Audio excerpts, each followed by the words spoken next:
বাংলাদেশে মামলায় ৪৪ গ্রেপ্তার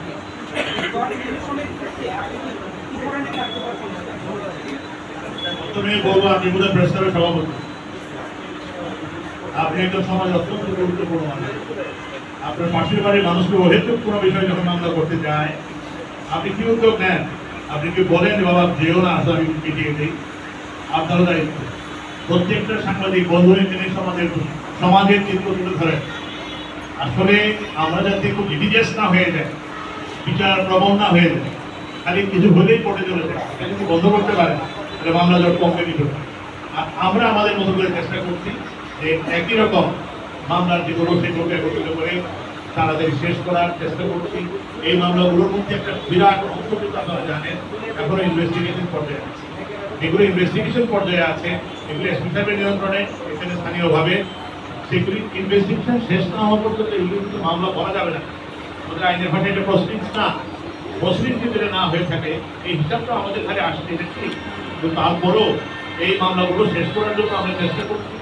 আমাদের যে সংখ্যক বিচারক আছেন বাংলাদেশে, আমি একটি পরিসংখ্যানে দেখেছি সারা বছরে তারা নতুন দায়ের করা মামলা 76 to 80% মামলা শেষ করতে পারে। 20% মামলা থেকেই যাচ্ছে। এই যে অফিসাররা এখানে কাজ করতেন তারা প্রত্যেকেই তাদের সাধ্যমতো মামলা শেষ করার চেষ্টা করেন। কেউ কিন্তু অবহেলা করে বসে থাকে না। মামলা যদি মামলা দায়ের বন্ধ না হয় তাহলে মামলা কোনোদিনই শেষ হবে। একজনকে প্রশ্ন করেছিল যে জেলখানা খালি হবে কেন, তো সামনে গেটটা বন্ধ করে দেবে, পিছনে গেটটা বলে মানে কি যাতে না ঢুকে কেউ অ্যারেস্ট না হয়, পিছনে করে দেয় বেরিয়ে যাবে, অর্থাৎ মামলা শেষ হয়ে যাবে।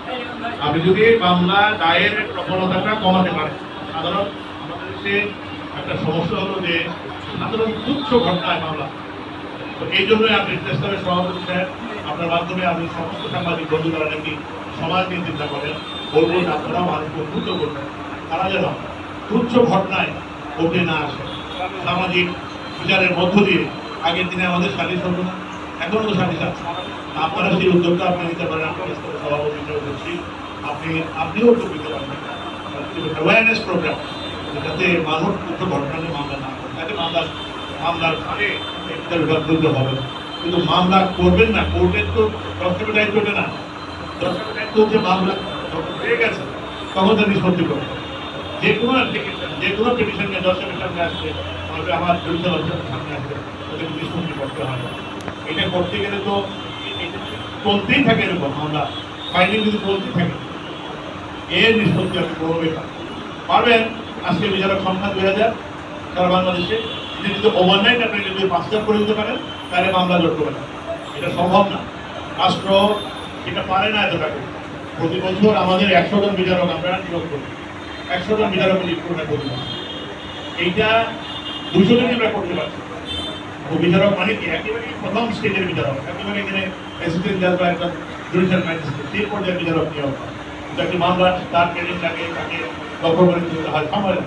এগুলো সামাজিকভাবে যদি আমরা আমাদের সচেতনতা না বাড়াই, সব ঘটনা নিয়ে, সাধারণ ঘটনা নিয়ে আমরা মামলা করবো না, এই ধরনের প্রতিক্রিয়া আমরা করি, তাহলে কিন্তু মামলা পারবে না। আর যে মামলাগুলো আস্তে আস্তে